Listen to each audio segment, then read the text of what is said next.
Oy, oy!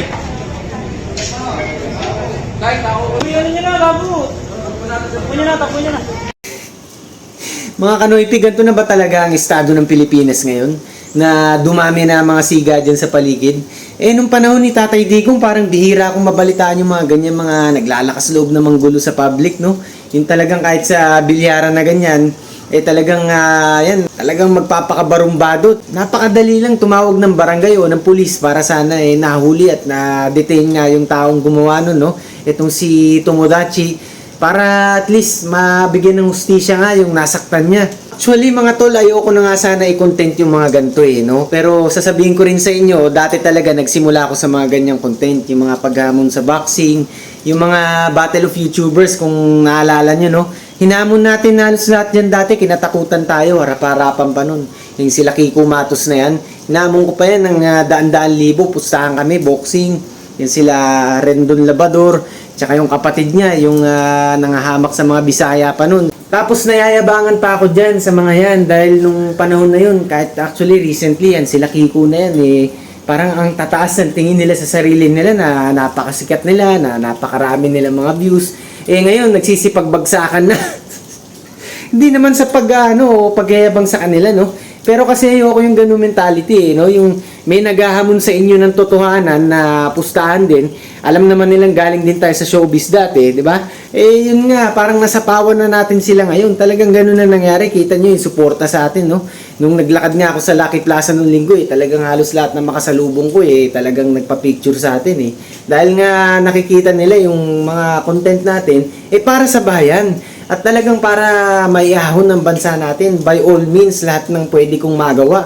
Hindi katulad ng mga vlogger na mga ito, na hindi natin alam bakit ganyan ang mga content nila. Parang sila nag-aaway-away o mga kalokohan.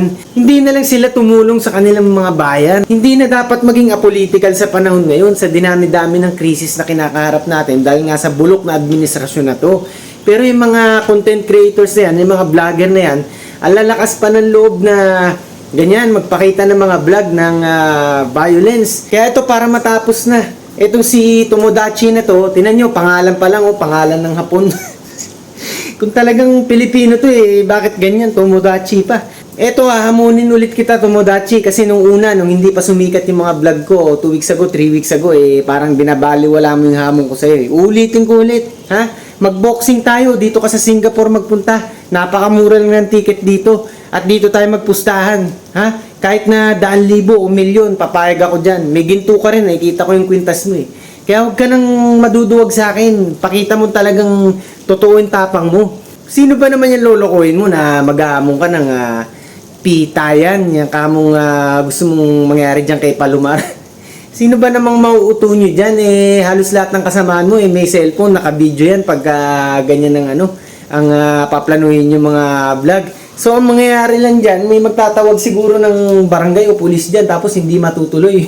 Kaya kung gusto mo talaga ng sakit sa katawan at gusto mo talaga ng maganda laban, ako ang kalabanin mo sa boxing.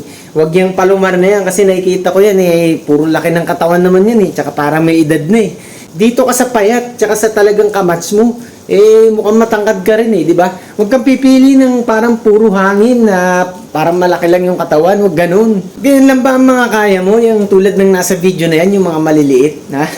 Pagkamats mo, iiwas-iwasan mo na, ganun ba? Tomodachi, alam natin na nagpapakaastig ka, pero dapat dito ka kumasa sa pinakasiga sa lahat ng mga siga, ha? Kaya ikaw Tomodachi, ikaw nagtatapang-tapangan ka, ha?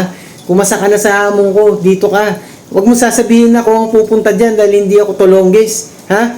Ako tumutulong ako sa bayan ko, kaya ako narito ngayon. Bumili ka na lang ng flight ticket papunta dito at sama mo yung alipores mo, ha? At kikita ka naman ng malaki kung matatalo mo ko. At hindi lang yun. Ang gusto ko talaga magbo-boxing tayo pero ang mananalo, malalaman natin kung sino ang mananockout. Yun talagang bibilangan at hindi na makatayo. Yun ang gusto ko. Para kung gusto mo ng ganyang pitayan, talagang magkakaroon ng sakit pagkatapos ang matatalo. Yung CTE, parang yung nangyari kay Ali. Yung talagang mauutal-utal na sa pagsasalita. Yan ang mga gusto mo di ba? Yung mga gusto mong mapala, yung talaga sakit ng katawan, yung ganyan para mag-trending. O dito magte-trending talaga tayo. Tingnan natin kung sinong matatalo sa atin. Tingnan natin kung makapagsalita pa ng maayos pagkatapos. Tingnan natin kung makapaglakad pa ng maayos pagkatapos, ha? Kaya yan, Tomodachi, umasa ka sa hamon ko. Huwag kang magbibingi-bingihan.